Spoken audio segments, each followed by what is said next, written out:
तो आधुनिक विकासवाद के सिद्धांत में हम देखते हैं कि पहला सरल रासायनिक पदार्थों से जटिल रासायनिक पदार्थों का निर्माण हुआ और दूसरे भाग में हम देखते हैं कि इन जटिल रासायनिक पदार्थों से जैविक विकास या कार्बनिक विकास हुआ। यदि हम ध्यान दें तो हमें ये समझ में आता है कि पृथ्वी पर जीवन की उत्पत्ति के लिए 3 परिस्थितियां आवश्यक रही होंगी, जिसमें से पहला है स्व-द्विगुणन की क्षमता वाले अणुओं की उपस्थिति, दूसरा है उत्परिवर्तन और तीसरा है अणुओं के द्विगुणन तंत्र का सामान्य वातावरण से पृथक्करण।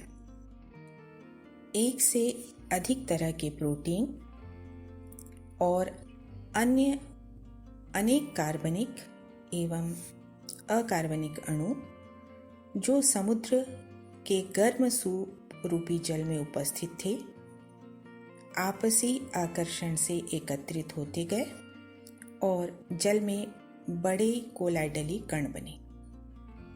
प्रोटीन के बड़े अणुओं में विद्युत आवेश पाया जाता है, इस कारण इनकी बाहरी सतह पर जल के अणु चिपकते गए। इस प्रकार बने प्रोटीन के जल सहित बड़े कोलाइडली अणुओं को माइक्रोस्फीयर कहा जाता है। ओपेरिन ने अपने प्रयोगों के क्रम में देखा कि विरोधी विद्युत आवेशित माइक्रोस्फीयर आपस में संयुक्त होकर बड़े स्वरूप वाली एक घनी संरचना का रूप ले लेते हैं। इन्हें ओपेरिन ने कोएसरवेट नाम दिया।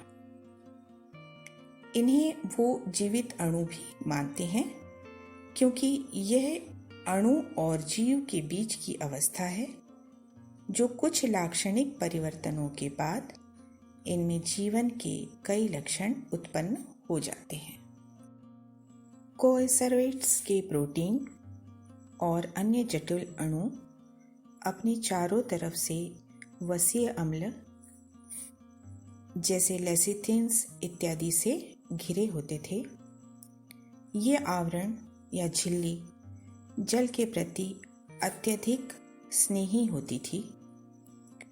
जीव के निर्माण के आरंभिक चरण में इस झिल्ली पर कोएसरवेट्स के आंतरिक पदार्थों की आपसी क्रिया के कारण कुछ और पदार्थ जमा होते गए और यह प्लाज्मा झिल्ली में परिवर्तित हो गई। कोएसरवेट्स के अंदर हमेशा ही कुछ सिंथेटिक और कैटाबॉलिक एक्टिविटीज होती रहती थी, तो इनके ही कुछ प्रोटीन इन क्रियाओं के लिए एंजाइम का कार्य करने लगे। चूंकि विनाश की क्रियाओं के लिए कुछ कार्बनिक पदार्थों की आवश्यकता होती है, अतएव कोएसरवेट्स अपने आसपास के जल से इन्हें अवशोषित करने लगे और ये कोएसरवेट्स अब अनॉक्सी विषमपोषी में परिवर्तित हो गए। कोएसरवेट्स में द्विविभाजन और प्रजनन जैसी क्षमता पाई जाती है। इसमें उपस्थित आरएनए, डीएनए, न्यूक्लियोटाइड के संघनन के फलस्वरूप बनी छोटी इकाइयां, जिन्हें आज जीन के साथ तुलना की जा सकती है। ये कहा जा सकता है कि इन्हीं छोटी छोटी आरएनए एवं डीएनए की इकाइयां आपस में जुड़कर बड़े न्यूक्लिक अम्ल के अणु का निर्माण करते होंगे, जिसके चारों तरफ प्रोटीन जुड़ गया होगा और विषाणु के रूप में पहला जीवन समुद्री जल में बना होगा।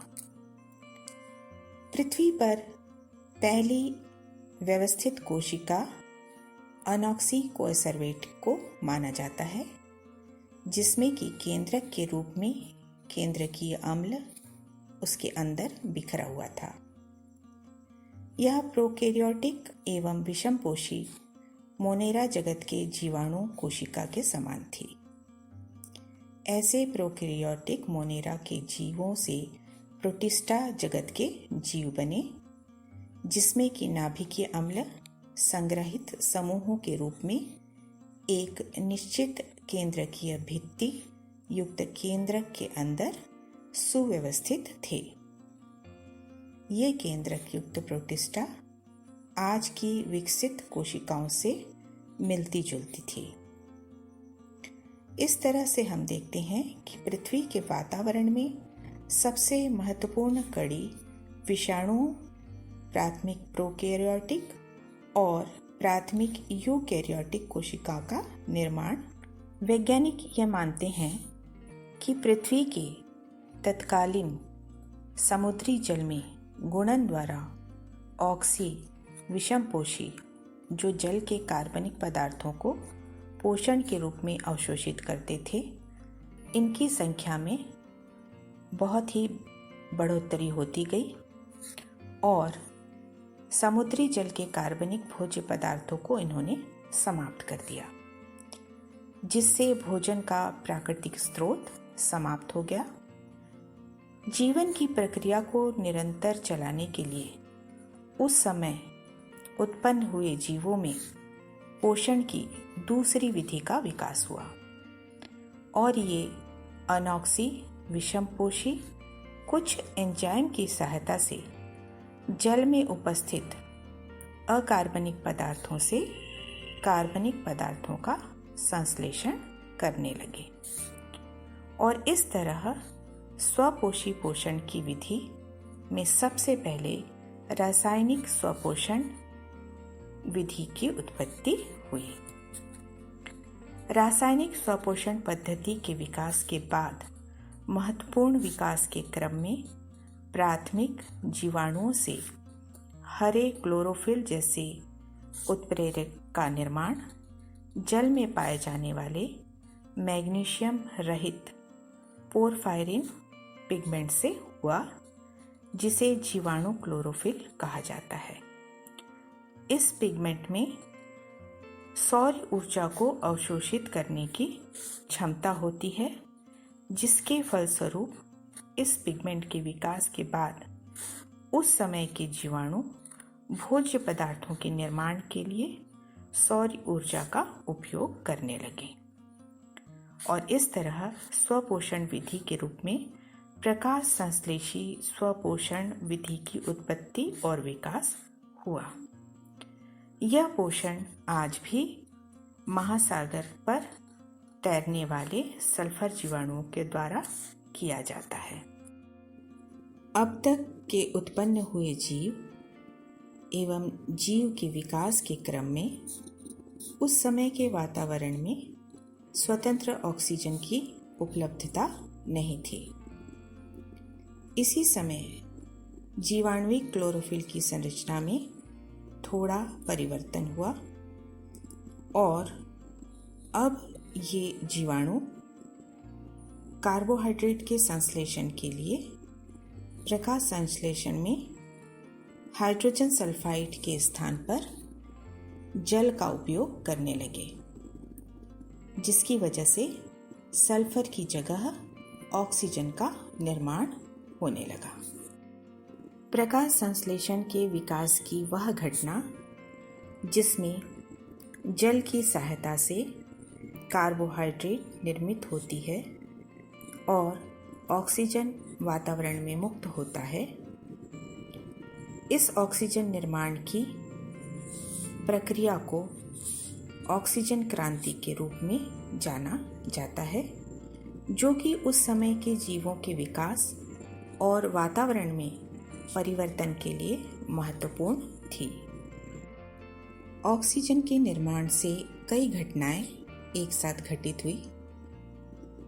एक तो ये कि हाइड्रोजन की उपस्थिति के कारण पृथ्वी का वातावरण पहले अपचायक था, जो ऑक्सीजन के बनने के बाद ऑक्सीकारक हो गया। जिसके फलस्वरूप और अनेक रासायनिक क्रियाओं की होने की संभावना समाप्त हो गई। के वायुमंडल के ऊपरी भाग में ओजोन परत का निर्माण हुआ। ये ओजोन परत पराबैंगनी किरणों को रोकने में सफल हुए, जिसकी वजह से पृथ्वी पर जीवित कोशिकाएं नष्ट हो जाती थी। ऑक्सीजन की सहायता से मीथेन का ऑक्सीकरण कार्बन डाइऑक्साइड तथा जल में हो सका। इस प्रकार प्रकाश संश्लेषण की क्रिया के लिए आवश्यक कार्बन डाइऑक्साइड की मात्रा में लगातार वृद्धि होती गई। वायुमंडल में उपस्थित अमोनिया का विघटन ऑक्सीजन द्वारा नाइट्रोजन और पानी में हुआ, जिसके कारण जीवों का विकास और तेजी से संभव हुआ। वायुमंडल में ऑक्सीजन के निर्माण के साथ जीवों में होने वाला अनॉक्सी श्वसन धीरे धीरे ऑक्सी श्वसन में परिवर्तित हुआ। इसकी सहायता से कोशिकाओं को 20 गुनी अधिक ऊर्जा मिलने लगी। ऑक्सी श्वसन से संपादित करने वाले विशेष कोशिकांग बने। आज इन्हें हम माइटोकॉन्ड्रिया के नाम से जानते हैं। इस तरह हमारी पृथ्वी पर यूकैरियोटिक कोशिकाओं की उत्पत्ति हुई। तो रासायनिक विकास धीरे धीरे कार्बनिक विकास में परिवर्तित हुआ और कार्बनिक विकास के अंत में हमें प्रोकैरियोटिक कोशिका से यूकैरियोटिक कोशिका प्राप्त हुई। ये माना जाता है कि यूकैरियोटिक कोशिका की उत्पत्ति आज से लगभग 1.6 अरब वर्ष पूर्व हुई। वैज्ञानिकों ने अपने अपने मत समय समय पर दिए हैं।